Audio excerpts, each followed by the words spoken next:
hear this, but one of the biggest mistakes you can make is dating what you call potential. Dating somebody hoping they going to change. Been there, done that. You set yourself up for failure.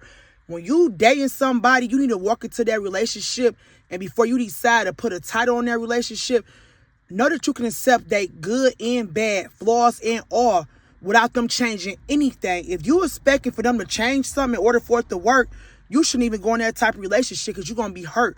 Because if that person don't change, you going to get your feelings hurt. So what I had learned to do when I'm dating now, I look at everything about that person, the whole big picture, the good and bad, and I ask myself, can I see myself with this person if they don't change? And that's a realistic question you have to ask yourself.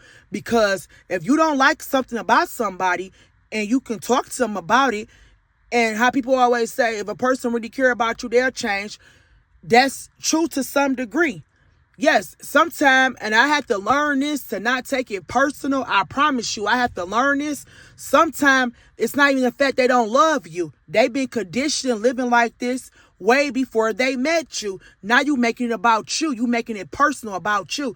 And especially if you meet somebody over 30, most of us conditioned. Most of us are stuck in our ways. So we're not about to change for nobody. Are you going to change who you are? Most likely not. That's your identity. Now don't get me wrong. You can make compromises in your relationship depending on what it is, if it's not too much of giving up yourself.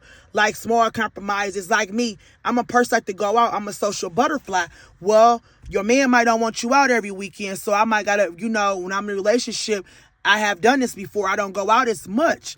But it's some habits that people got that they can't change. They used to doing it for the last 20 or 30 years. Just because you came along, they might not change. Now, sometimes you can go into a situation and bring the good out the person, and that's good. If you got that type of success story, if you have an impact or rubbed off a person, they possibly can change. You probably can bring some motivation to their life, but it don't always go like that. It's a 50-50, and you might run a risk of getting your feelings hurt.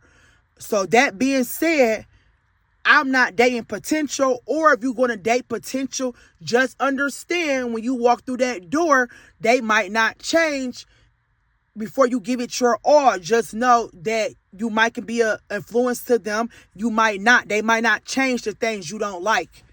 And are you going to be able to deal with it? That's the real question, because you don't want to find yourself 5 years down the line just to realize ain't no change happening. You unhappy. You miserable as hell.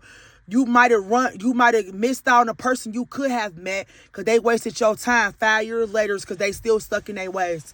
So that's why, me personally, I think it's just best to meet people on your level up front versus trying to make somebody be who you want them to be. You can't make nobody be who you want them to be. Like I said, sometimes you can motivate people to change your presence. They can see how you move. You could be like a mentor or, some type of positive impact. But